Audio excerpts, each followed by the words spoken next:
bienvenue dans Z sur 7, votre podcast d'actualité économique quotidien. Nous sommes le mardi 15 avril. Votre podcast aujourd'hui est écrit par Léo Rochet et animé par Anne Marchand. Bonjour à tous et à toutes, aujourd'hui à la une de Z sur 7. Le gouvernement fédéral a annoncé l'entrée en vigueur des nouveaux accords dont les mesures veulent mettre en avant les PME et les indépendants. C'est évidemment l'objectif que le gouvernement poursuit. Donald Trump continue sa guerre commerciale pour ramener la production sur le sol américain.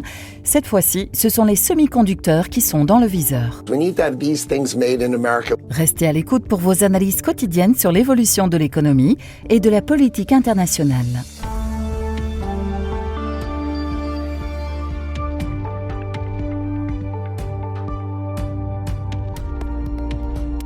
Z sur 7 à la une.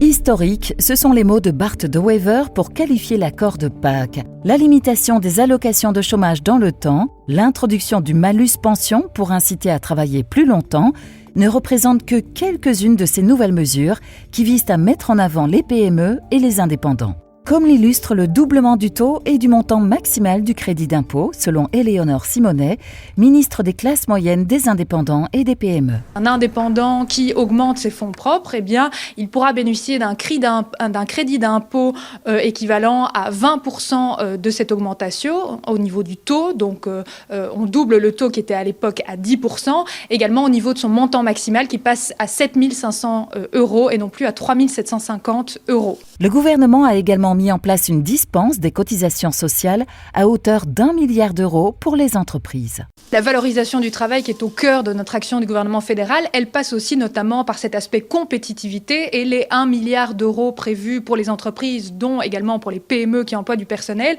Et donc cela passera par un abaissement des charges patronales pour les bas et moyens salaires. Aucune mention de la fameuse valorisation du travail promise par l'Arizona et les 500 € de différence entre ceux qui travaillent et ceux qui ne travaillent pas n'a encore été annoncé.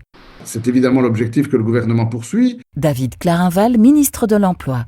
Il sera mis en œuvre d'une part par la réforme fiscale qui va être présentée dans les mois qui viennent par mon collègue des Finances, Yann Yambon. Donc c'est lui qui va venir avec une réforme fiscale qui va augmenter le salaire poche des gens puisqu'on va diminuer les impôts. Comme l'explique le ministre MR, cette valorisation du travail est déjà effective via entre autres l'harmonisation de la déduction fiscale. Vous savez, aujourd'hui, un chômeur, il avait une déduction fiscale spécifique sur son chômage.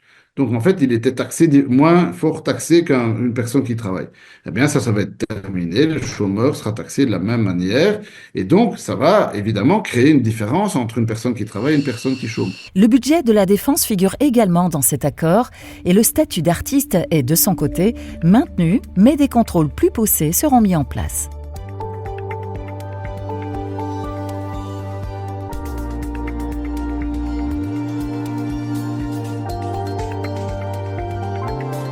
Z sur 7 à la une. Donald Trump n'a pas encore enterré la hache de guerre commerciale. Le président américain veut désormais taxer les semi-remorques et rendre temporaire l'allègement sur les smartphones et les ordinateurs. On écoute Howard Lutnick, secrétaire américain du commerce, pour préciser les mesures prises par l'administration américaine.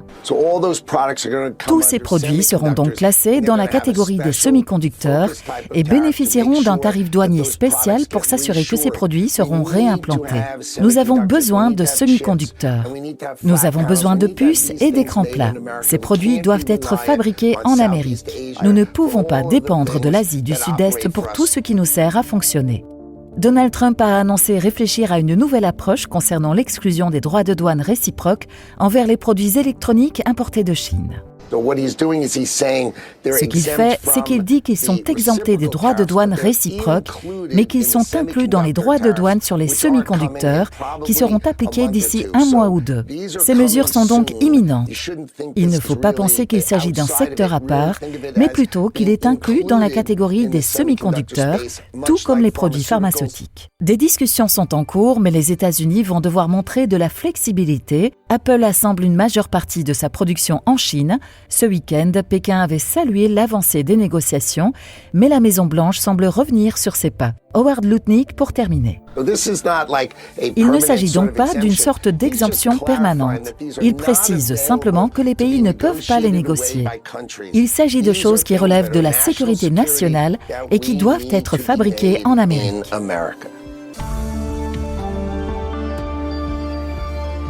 Les meilleurs experts boursiers vous proposent des analyses des marchés internationaux, des conseils avisés et les dernières tendances économiques. Z sur 7, experts boursiers. Les annonces de Donald Trump sur les droits de douane ces derniers jours, ainsi que l'actualité des marchés boursiers, ont détourné l'attention d'autres objectifs qu'il poursuit, notamment les terres rares en Ukraine et au Groenland. Pour terminer cet épisode, Éric Joly vient donner son analyse sur la situation actuelle et de ces éléments qui intéressent tant le président américain. Il s'agit de 17 éléments du tableau périodique des éléments qui, sous forme d'oxyde, existent dans la nature.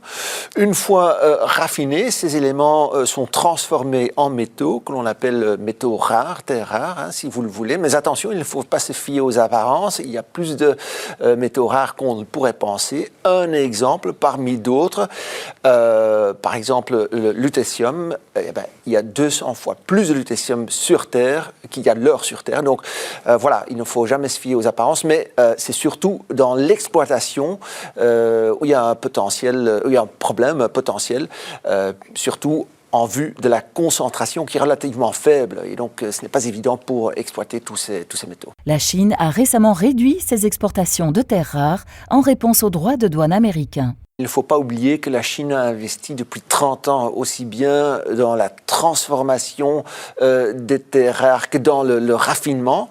Et donc, aujourd'hui, elle détient plus de 90% de la capacité totale de raffinage sur Terre, pour dire que c'est quand même très important. Et on utilise ça comme arme dans cette guerre commerciale.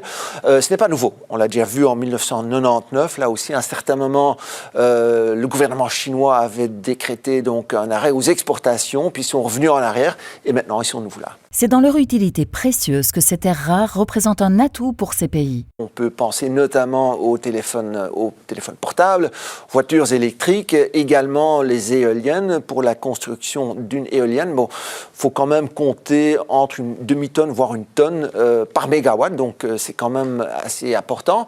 Mais ça va au-delà de la transition énergétique. Il faut aussi penser au secteur de la défense, où les terres rares sont très demandées pour certaines applications, notamment dans la construction de systèmes de radar. Et la Chine peut compter sur ces ressources-là, puisque le pays détient les plus grandes réserves mondiales. Il est vrai que plus ou moins la moitié de ces terres rares se trouve en Chine, mais il y en a en dehors de la Chine, effectivement, en Inde, au Brésil, en Australie. La mine la plus importante se trouve d'ailleurs en Mongolie, donc ça c'est sûr. Maintenant, ça va plus loin que d'avoir des terres rares. Il faut traiter même de les exploiter, et ce n'est pas toujours chose évidente, puisque certaines de ces terres rares contiennent quand même de la radioactivité, donc les usines qui se chargent de la transformation doivent être à même de traiter cette radioactivité. Il faut pouvoir la stocker, donc ce n'est pas si évident que cela. Pour un particulier, il est difficile d'investir dans ces matières premières puisqu'elles sont très spéculatives. Il est toujours possible d'y investir grâce à des trackers sur les bourses, mais il faut rester prudent. Demain, retrouvez vos analyses quotidiennes sur le monde économique, politique, ainsi que sur le cours des bourses internationales.